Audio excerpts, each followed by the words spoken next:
Et les gens nous ont posé la question de savoir quel donc faire, vous, avec Bardo Weaver. Parce qu'il est gros.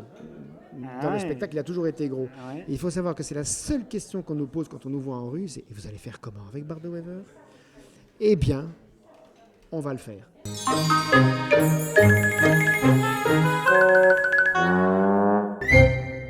Baudouin, on est à la 40e année d'être belge.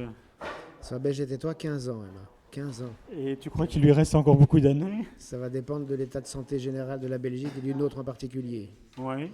Mais il faut trouver chaque année quelque chose de neuf et la politique belge a quand même furieusement tendance à revenir à tourner en rond. Donc forcément, quand on tourne en rond, qu'est-ce qui se passe? On revient au départ. Et quand on est au départ, on peut encore durer 15 ans. On en a encore pour 15 ans facile.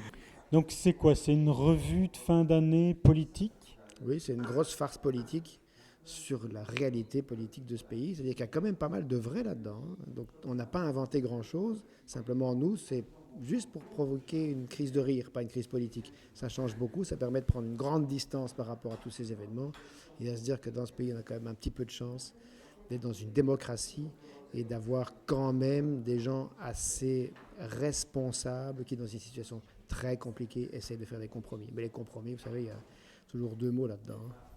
Il y a con et puis il y a tout ce qu'on promet aussi. Et à compromettre surtout. C'est uniquement des textes politiques ou est-ce qu'on y chante également? On chante, parodie, on imite, on danse, on joue la comédie, on fait de l'absurde, on fait des jeux de mots, on fait du comique de situation. Est-ce qu'il y aura aussi des froufrous? Parce que moi, revue, ça me fait penser à froufrou et plume. On va dire que c'est dans le terme classique, c'est une revue politique, on passe en revue l'actualité, mais n'a pas ce côté paillette, plume et strass d'une revue classique telle qu'elles existent dans les grands cabarets, par exemple. C'est pas ça, c'est pas le Moulin Rouge. C'est pas le Trocadéro de Liège. Non, même si on aura un French Cancan aussi. Moi, j'ai quand même l'impression que votre arrivée sur le marché a changé le monde des revues politiques.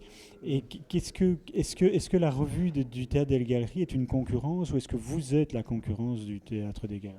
Moi, je trouve ça formidable de se pencher sur cette comparaison, mais on ne fait pas la même chose et on travaille sur la même matière. Et donc les deux peuvent exister en parallèle. C'est très important de se dire que ces deux revues amènent grosso modo 100 000 spectateurs dans les salles de spectacle chaque année.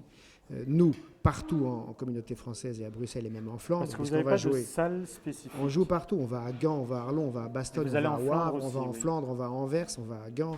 La plus grande salle de Gand qui fait quand même 1600 personnes. On va jouer là 3 fois, on va à Louvain-la-Neuve, on va un peu partout. Du côté des galeries, ils ont un théâtre. Ils jouent en fait au mois de décembre, janvier, je crois un tout petit peu en février. Nous, on a une saison qui dure 6 mois. Notre spectacle, il doit être valable pendant 6 mois. Il ne peut pas être périmé au mois de mars. C'est ça. Bon, découvrons ça sur scène ainsi. Merci beaucoup. Merci beaucoup, Emma. Merci.